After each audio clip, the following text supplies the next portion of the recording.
참 예수님, 요즘 신학교에서 수업을 하다 보면 제가 학생 때의 환경과 많이 다르다라는 것을 알게 됩니다.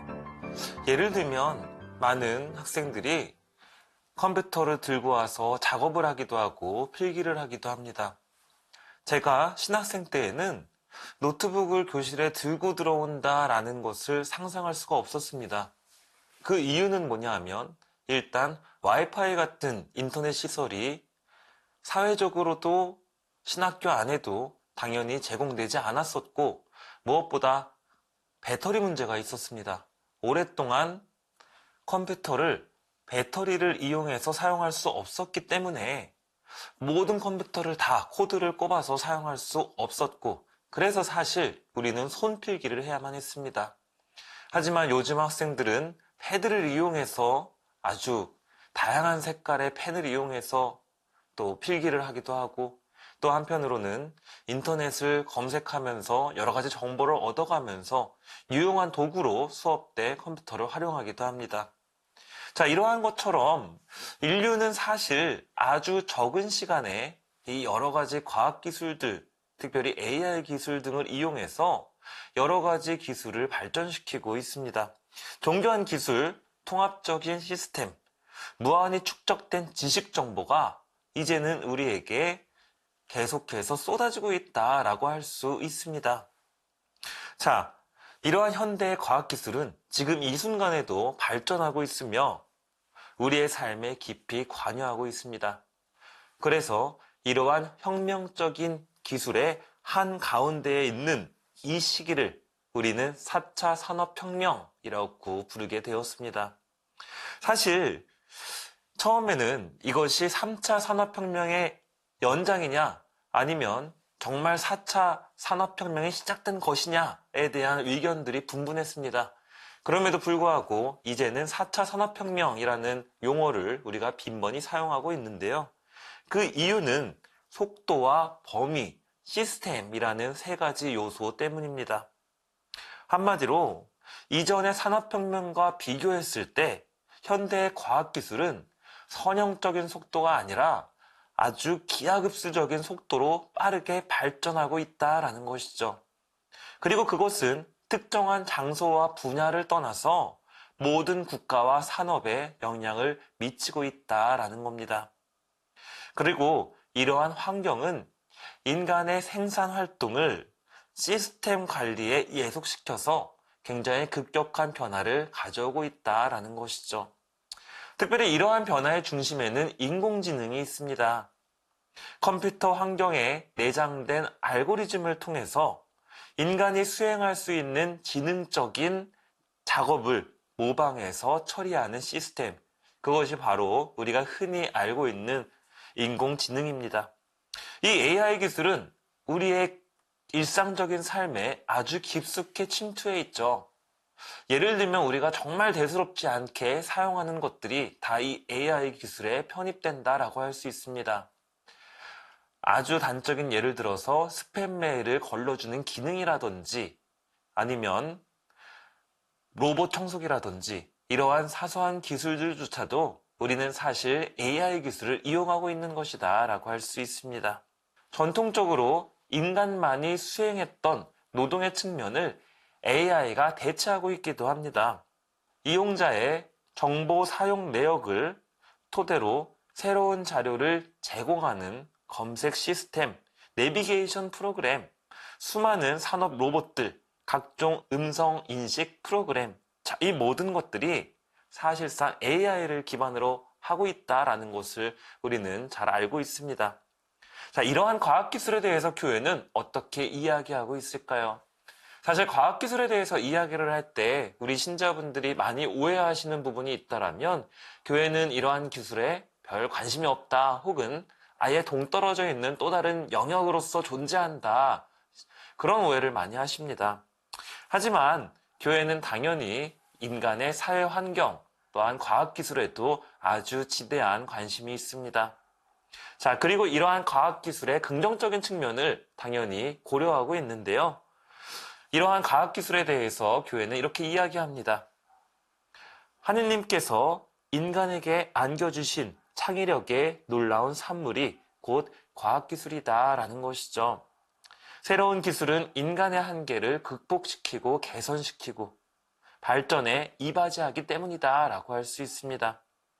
하지만 문제는 이 기술이 어떻게 사용되느냐에 따라서 인간에게 꼭 이롭지만은 않을 수 있다라는 점을 교회는 분명히 고려하고 있습니다. 결국 과학기술의 목적과 이것을 실현하기 위한 방법은 결국 인간이 이 기술을 어떻게 사용하는가에 달려있다라는 것이고, 그것은 곧 개발과도 깊은 연관이 있다라고도 할 수 있을 것 같습니다. 교회는 산업혁명의 시기마다 굉장히 중요한 사회교리적 문헌들을 발표해 왔습니다. 인간의 존엄성과 정의의 가치를 천명해 왔고, 예전에 사회교리에 대해서 말씀을 드렸을 때, 그러한 기본적인 요소들이 2차 산업혁명의 시기에서 비롯된 것이다 라고도 할 수 있습니다. 이제 4차 산업혁명의 한가운데에 있는 우리들에게 교회는 사회교리적 회칙까지는 아니지만 여러 가지 서한을 통해서 혹은 논의를 통해서 교회가 이 기술을 어떻게 바라보고 있는지, 그리고 우리 인간은 이것을 어떻게 사용해야 하는지 계속해서 알려주고 있다라고 생각하시면 됩니다. 그렇다면 오늘 이러한 내용들을 좀 자세히 살펴보도록 하겠습니다. 먼저 구체적으로 인공지능은 과연 무엇일까요? 앞서 살짝 말씀드리기는 했지만 일단 인공지능을 크게 두 가지로 분류해서 말씀드릴 수 있을 것 같습니다. 일종의 규칙을 사람이 컴퓨터에 주입하면 인간 수준의 인공지능을 발휘하게 되는데, 이러한 경우를 규칙 기반 인공지능 혹은 약인공지능이다라고 이야기합니다. 규칙 기반 시스템을 기반으로 하는 이러한 AI의 경우 개발하는 데 있어서 적은 노력이 들고 비용이 효율적이며 개발자의 판단에 따라서 주어진 일만 수행할 수 있습니다. 그렇기 때문에 현재 사용되고 있는 모든 AI 기술은 발전 단계별 구분이 가능하기는 하지만 어쨌든 넓은 범주에서 모두 약인공지능으로 분류됩니다. 한편 이보다 더 다양한 일들을 동시에 처리 가능하면서 여러 가지 데이터를 기반으로 새로운 규칙에 대한 해석을 따지는 것이 가능한 것, 그리고 나아가 인간이 시키지 않은 어떠한 추상적 사고가 가능한 것, 그것을 강인공지능이라고 이야기를 합니다. 이것은 새로운 규칙을 학습함과 동시에 급변하는 데이터를 처리할 뿐만 아니라 결과를 내는 데 있어서도 단순한 규칙을 적용하지 않는 거의 인간과도 가까운 모습을 지니는 지능이다라고 할 수 있는데, 이것을 목표로 지금 우리 사회는 AI 기술을 끊임없이 발전시키고 있다라고 쉽게 생각하시면 될 것 같습니다. 이렇게 약인공지능에서 강인공지능으로의 기술 발전을 꾀하고 있는 지금, 이와 더불어서 AI 윤리에 대한 논의가 지속적으로 이루어지고 있습니다. 이것은 여러 가지 AI 기술을 사용하는 데 있어서 예측되거나 지금까지 발견된 위험들 혹은 여러 가지 사회적 요구들로부터 논의가 시작된다라고도 할 수 있을 것 같은데요. 그렇기 때문에 AI 윤리는 인공지능 기술의 연구와 개발, 적용에 있어서 규범적 문제를 연구하는 것이다 라고 할 수 있습니다. 문제는 이 AI 윤리를 실제로 적용하는 데 있어서 몇 가지 복잡한 어려움이 있다라는 것이죠.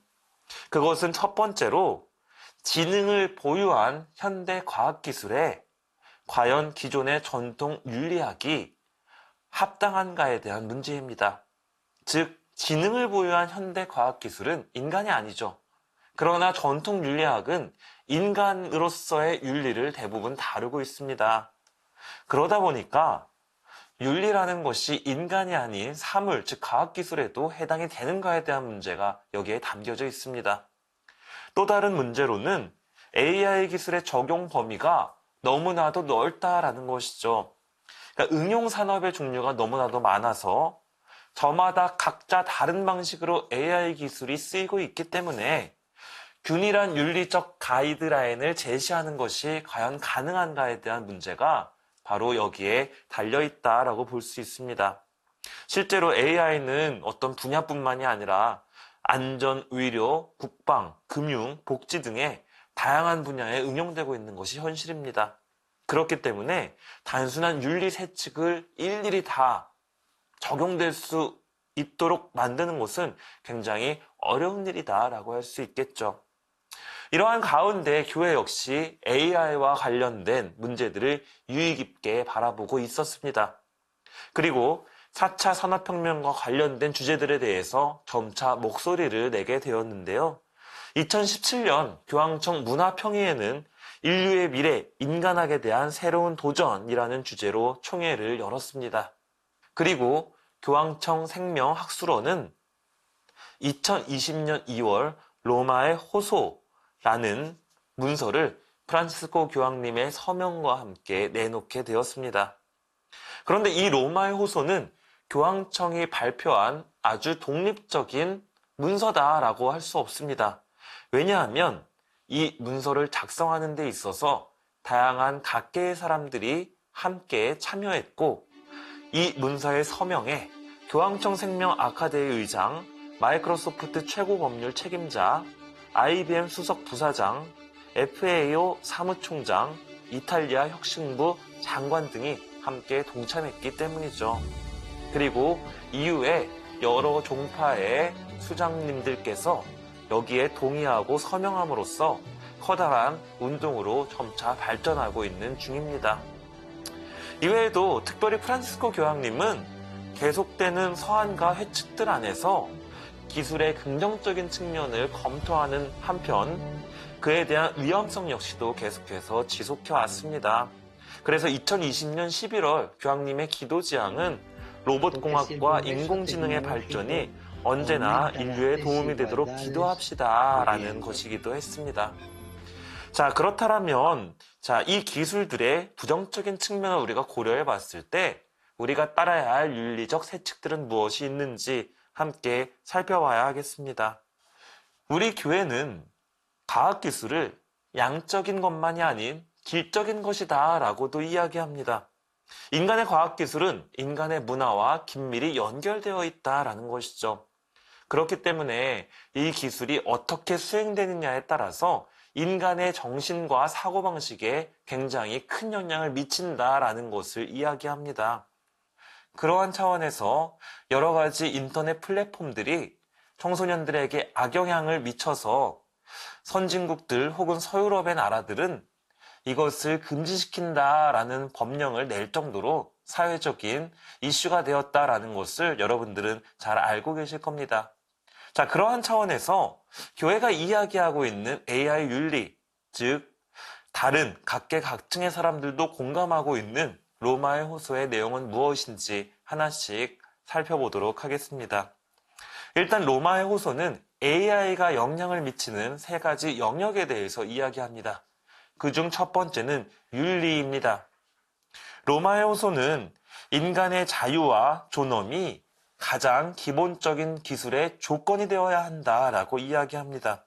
그러한 차원에서 AI 시스템은 인종, 피부색, 성, 언어, 종교, 정치를 비롯한 여러 가지 사회적 출신과 신분 때문에 불리하게 사람을 차별할 수 없다라는 것이죠.